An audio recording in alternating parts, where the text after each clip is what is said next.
Bienvenidos a Ceuta Televisión. Estamos con la diputada del Parlamento andaluz, Micaela Navarro, quien también durante 8 años ocupó el cargo de consejera de Igualdad y Bienestar Social de la Junta de Andalucía.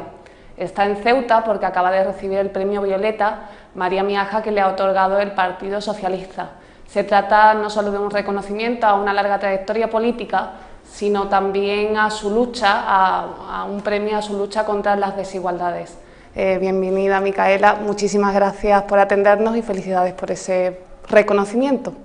Bueno, en primer lugar, muchas gracias por la bienvenida, muchas gracias porque soy yo la que os tiene que agradecer este espacio, esta entrevista que me estáis haciendo, y también, desde luego, agradecer esa enhorabuena por el reconocimiento, ¿no?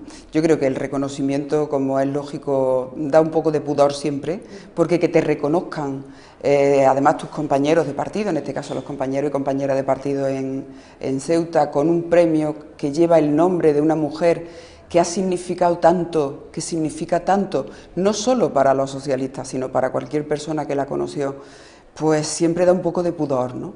Pero la verdad es que es un orgullo. ¿Y qué supone para usted haber sido la primera destinataria? Porque es un premio que está en su primera edición y la han elegido a usted. Pues la verdad es que no lo sé, tampoco quiero pararme a pensarlo demasiado, porque yo creo que hay muchas más personas que merecen premios que premios, ¿no? Y en lo que pienso siempre que se me hace un reconocimiento es en cuántas mujeres, cuántas miles de mujeres que pueden ser nuestras madres, nuestras abuelas, que pueden no, que de hecho son nuestras madres y nuestras abuelas, que nadie le va a reconocer nada fuera porque públicamente probablemente la mayoría de ellas no hicieron nada, pero que con su forma de entender la vida, con su filosofía de vida, hicieron posible pues que hoy usted y yo estemos aquí, porque han hecho posible poner ese granito de arena en lo que es la igualdad de oportunidades entre las mujeres y los hombres, ¿no?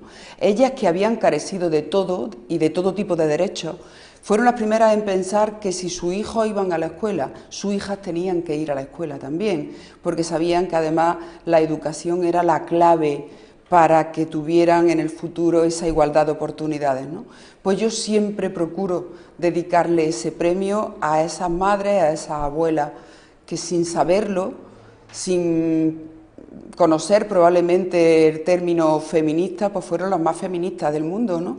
Porque ser feminista no es otra cosa que luchar, trabajar porque las mujeres tengamos los mismos derechos que los hombres, no quitarle derechos a los hombres y dárselos a las mujeres. A mí ahí no, que no me busquen por ese camino, ¿no? Me parece que es un error.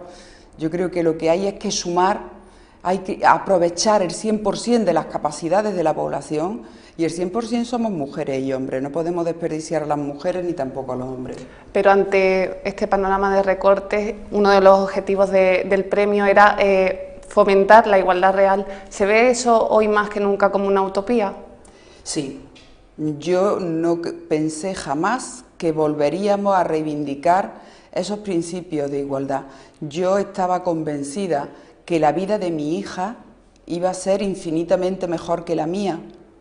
Y en este momento, porque lo estoy viviendo, la vida de mi hija, que ya son mayores, que son mujeres adultas, empieza a parecerse más a la de mi madre que a la mía.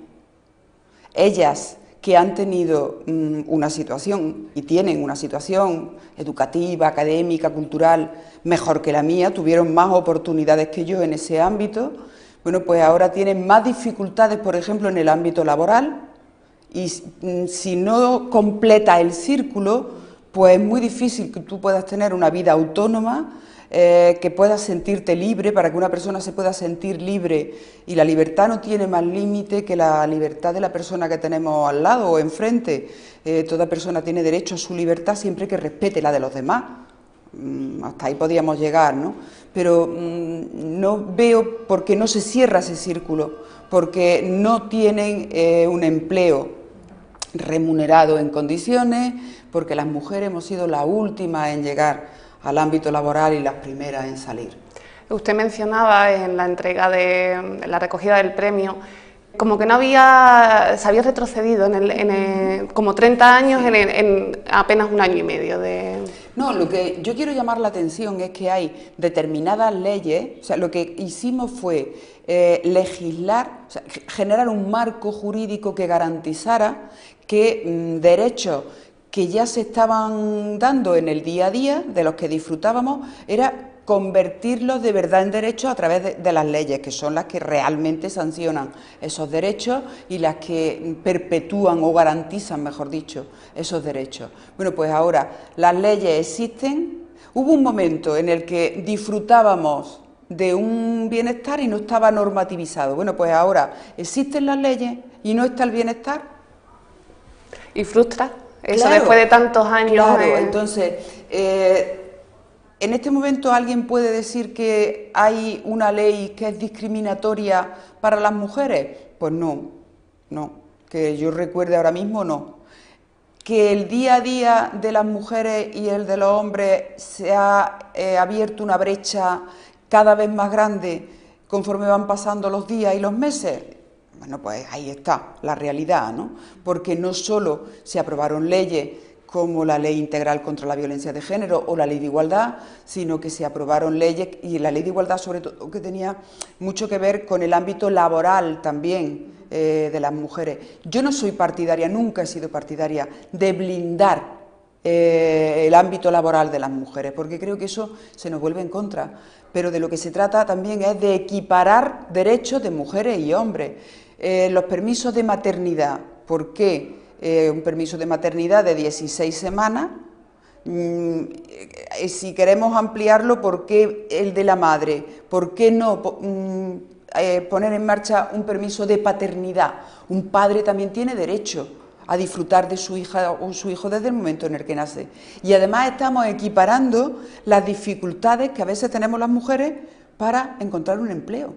Y es que no nos ven solas, nos ven siempre con nuestros hijos detrás.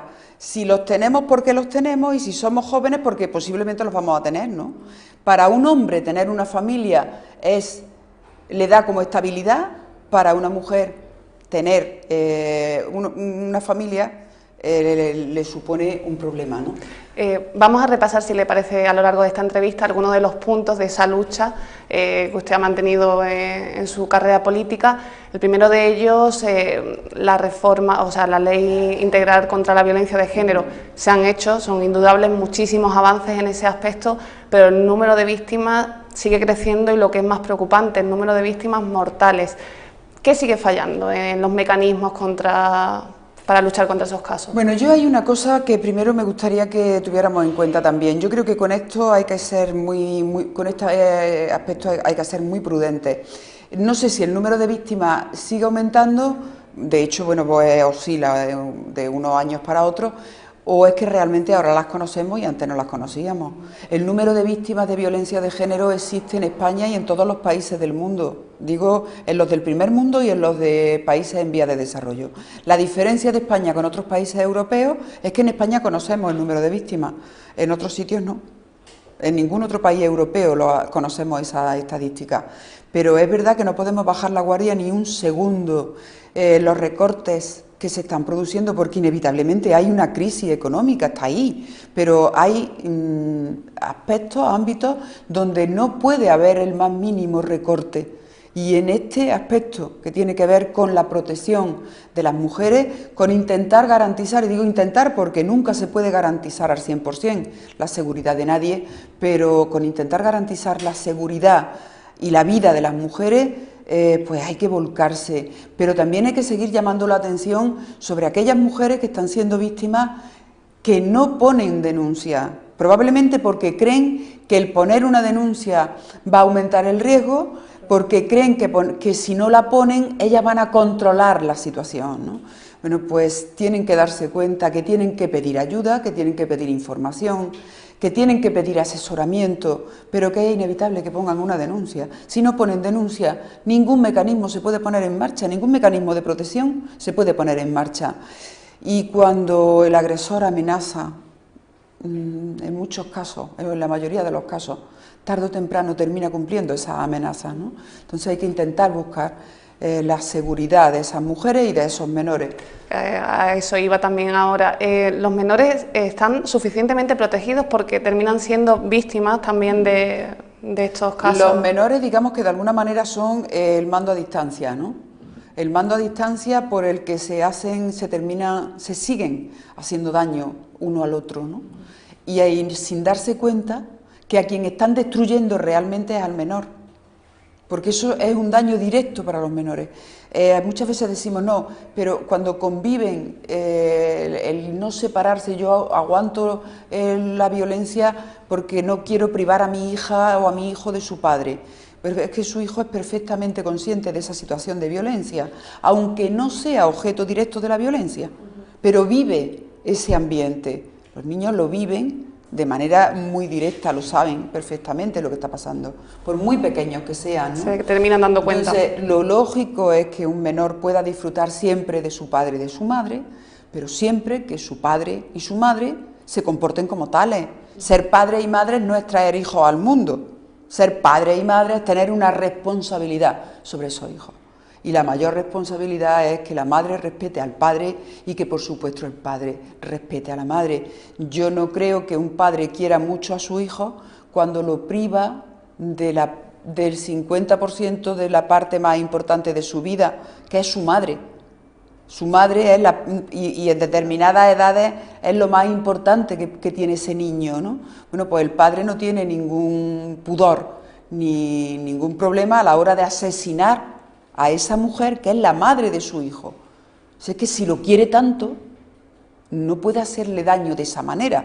Y lo que no puede es asesinar a la madre y al mismo tiempo reivindicar que quiere ver a su hijo, porque lo quiere mucho. Mire, usted no.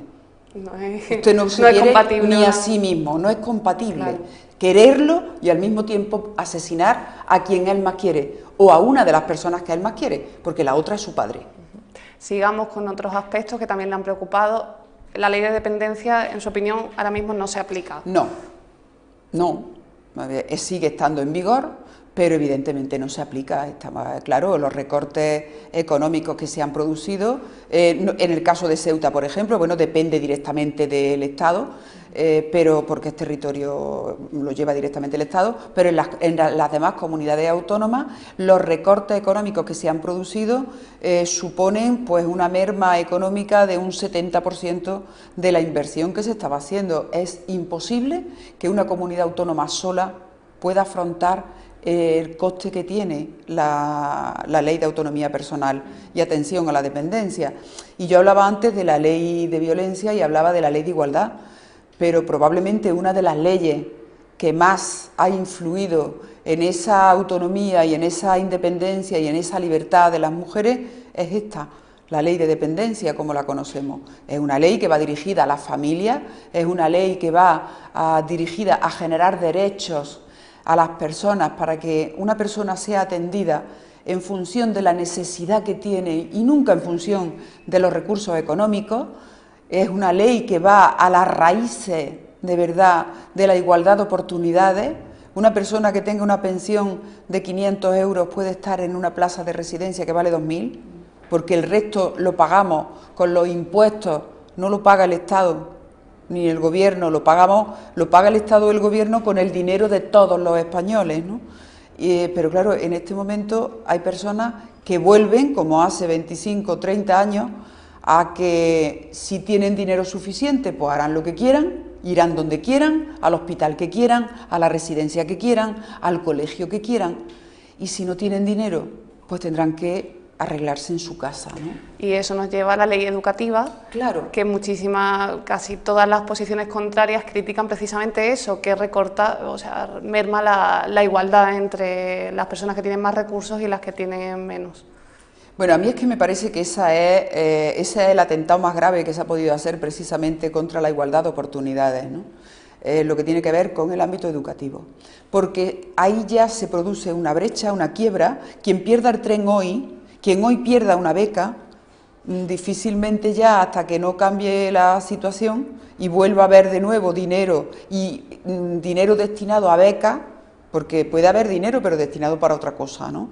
Porque no estamos hablando de recortes económicos, estamos hablando de la aplicación de un programa ideológico Una ideología de derechas que entiende que no todo el mundo tiene por qué estudiar una carrera o terminar, y es verdad que no todo el mundo tiene por qué, pero cuando lo elija libremente. O sea, yo no soy partidaria de la gente que está paseando libros, porque sí, porque tiene una beca, no. Usted tiene una beca y usted tiene que cumplir también un compromiso. Ahora, lo que no es lógico es que un niño con un 5 tenga un aprobado y el que tiene una beca tenga que tener como mínimo un 5,5 o un 6 para poder seguir estudiando. Me parece una injusticia clarísima, una injusticia, porque claro, el que tiene el 5 va a seguir estudiando si sus padres tienen recursos. El que tiene el 5 pero sus padres no tienen recursos, se queda en su casa, se queda fuera, se queda excluido. Pues no es justo. Ahora, si esa persona tiene las mismas oportunidades, pero no responde, evidentemente, ese dinero se paga con dinero público. Y lo que no podemos estar invirtiendo dinero para que usted se pase con los libros debajo del brazo. No. Usted tiene que tener también un compromiso. Pero yo creo que es absolutamente imprescindible que haya una rampa de salida igual para todo el mundo. Y luego cada uno tendrá la libertad de administrar su vida como quiera. En un tema tan importante como es la educación, ¿por qué cuesta tanto trabajo que los dos partidos políticos mayoritarios de este país busquen un consenso? ¿Por qué hay posturas tan dispares? Realmente no lo sé, porque yo creo que leyes educativas son lo que más ha habido, donde más cambios ha habido precisamente ha sido en las leyes educativas a lo largo de estos años de democracia, y me parece muy triste. Me parece muy triste. ¿Por qué no se puede llegar a un consenso? Pues porque realmente no estamos hablando de que se está haciendo una modificación por cuestiones económicas, se está haciendo una modificación ideológica, y entonces es muy difícil que se pueda compartir esa ideología. Es muy difícil que nadie esté de acuerdo, cuando hablamos de igualdad de oportunidades, que nadie esté de acuerdo con la reducción que se ha producido de las becas, con la reducción que se ha producido del presupuesto para educación, que nos dijeron que era de un 2%, pero que ahora vemos que en las cuentas que se mandan a Bruselas es de un 8%.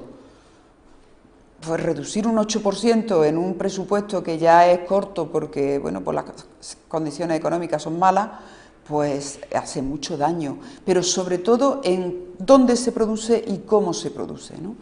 Y no se puede producir esa reducción en todo aquello que signifique que las personas avancen en función de sus capacidades. Ahora no hablamos... Porque el que tiene no tiene problema, no lo ha tenido nunca, ni lo va a tener. Pero una persona que tiene capacidad intelectual, que tiene compromiso, tiene que tener apoyo. Y tiene que tener apoyos públicos, porque si no tienen recursos económicos suficientes en su familia, bueno, pues siempre irá 3 pasos por detrás de los que tienen dinero, ¿no? Y me parece muy injusto que a las personas se nos valore en función del dinero que tiene nuestra familia. Dejando un poco al margen los recortes, ¿qué le parece la reforma de la ley del aborto que está cometiendo el ministro Gallardón? Bueno, pues me parece que es una forma de llamar la atención también y de ocultar un poco lo que están haciendo en otros ámbitos, por ejemplo, de ocultar el daño que se está produciendo con la reforma laboral que se hizo, que muchas de las medidas pasaron desapercibidas porque eran tan gordas que nos paramos en 2 y las demás pasaron desapercibidas. A mí hay una, probablemente por la edad que tengo, ¿no?, que me preocupa muchísimo porque no nos habíamos dado cuenta hasta ahora. Una persona con 55 años que solicite el desempleo en este momento tendrá que jubilarse obligatoriamente a los 61. Pero bueno, si ahora una persona con 55 años está en lo mejor de la vida, ¿por qué se tiene que jubilar a los 61? Y sobre todo, ¿por qué obligatoriamente se tiene que jubilar a los 61 con un 20, un 22 o un 25% de recorte de su pensión, de la pensión que va a cobrar ya el resto de su vida? O sea, el resto de su vida va a vivir en precario. Me parece gravísimo. Entonces, cuando aprobamos o ponen en marcha la reforma de esa ley, una ley que hablaba de educación sexual y reproductiva, y hago hincapié en esto porque lo que intentaba la ley, que todavía está en vigor, es evitar que se tenga que recurrir al aborto. Yo no conozco a ninguna mujer que esté de acuerdo con el aborto. Ninguna. Ni a ninguna mujer, ni a ningún hombre. Ni ninguna mujer que quiera hacerlo. Pero hay circunstancias en las que, bueno, pues hay mujeres que no tienen más remedio que recurrir. Pero eso ha pasado con la ley que está en vigor, con la ley que había anteriormente, y cuando no había ningún tipo de ley, en los pueblos y en las ciudades, y Ceuta es una ciudad importante, pero también todo el mundo termina conociéndose, y todo el mundo sabemos quién salía y quién iba de viaje un fin de semana, y volvía ya sin problema. Pero volvemos al mismo punto de partida. ¿Quién? Quien tenía recursos económicos suficientes para irse. Quien no los tenía, pues o tenía al niño o interrumpía ese embarazo en condiciones pésimas de salud para la madre, ¿no?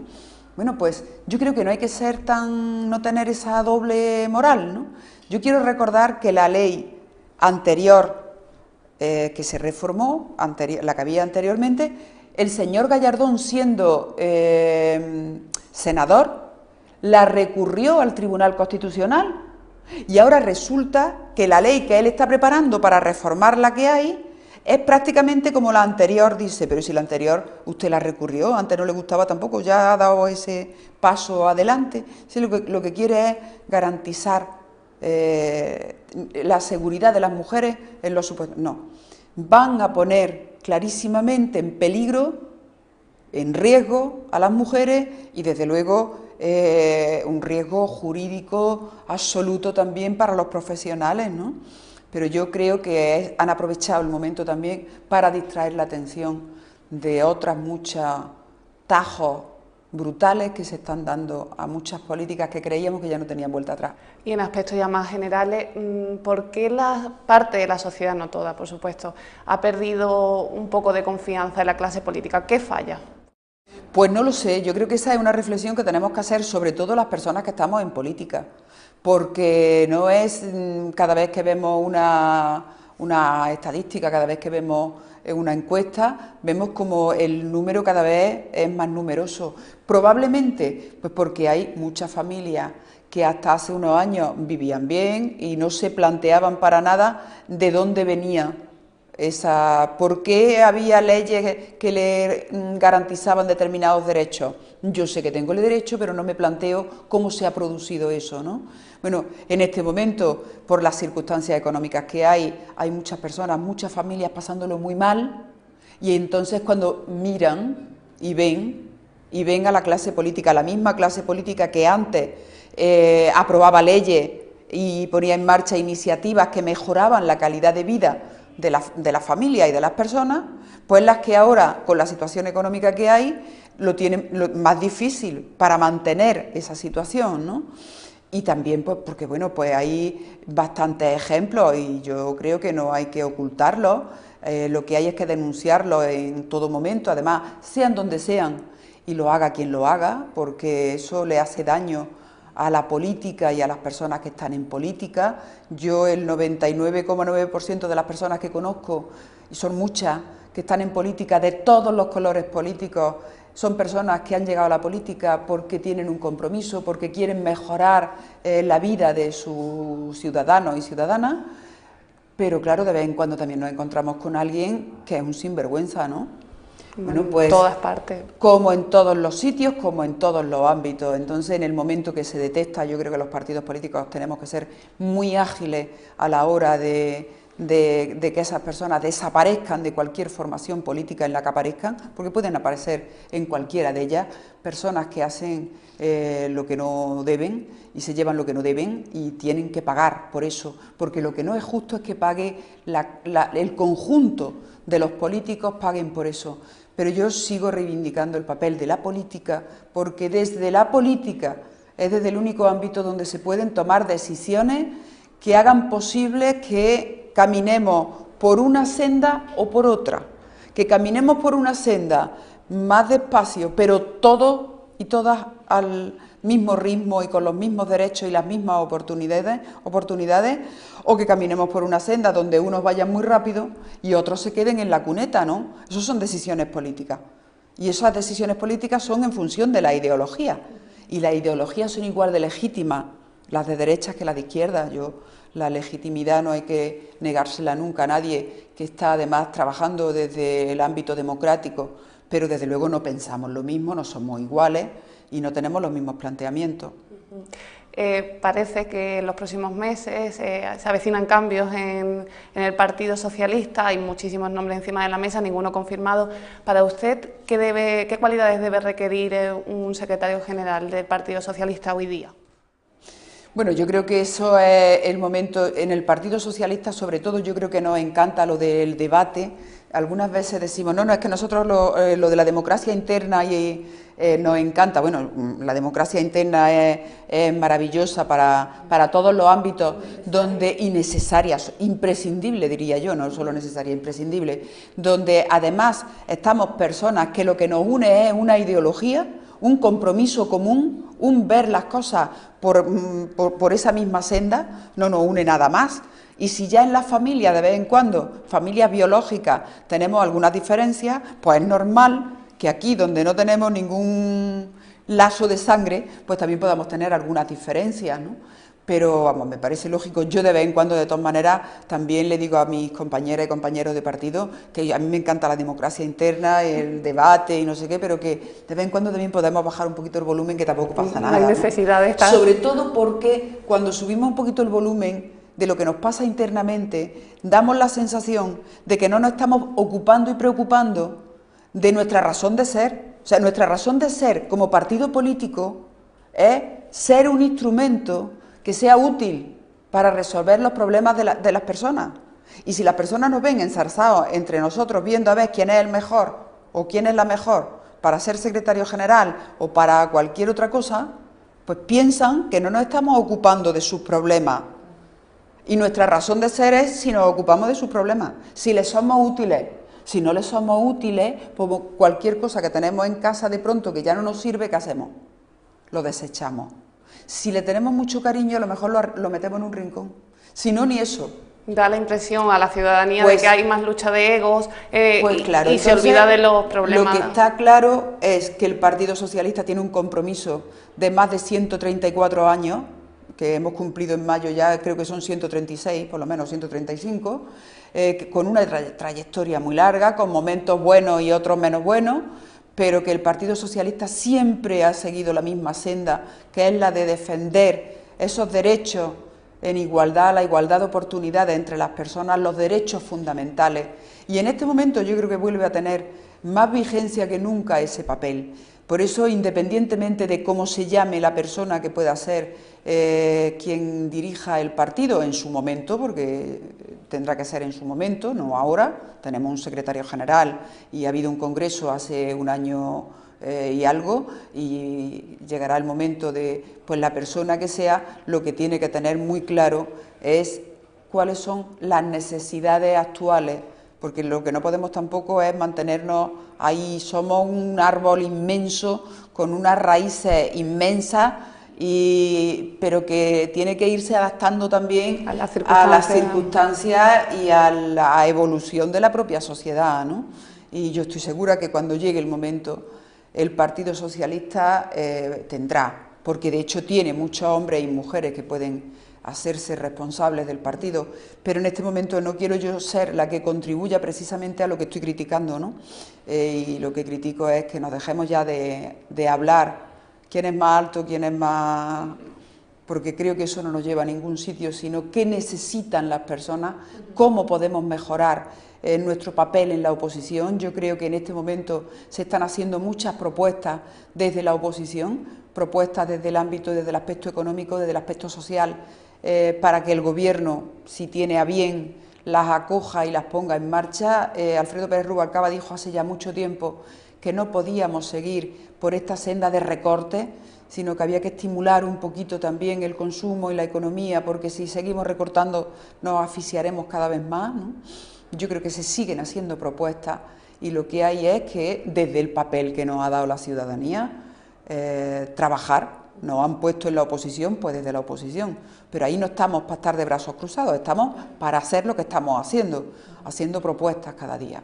Pues muchísimas gracias, Micaela, por atendernos y de nuevo felicidades por ese premio. Gracias a vosotros. Hasta aquí la entrevista con Micaela Navarro, flamante Premio Violeta, María Miaja. Espero que hayan disfrutado y que sigan con nosotros.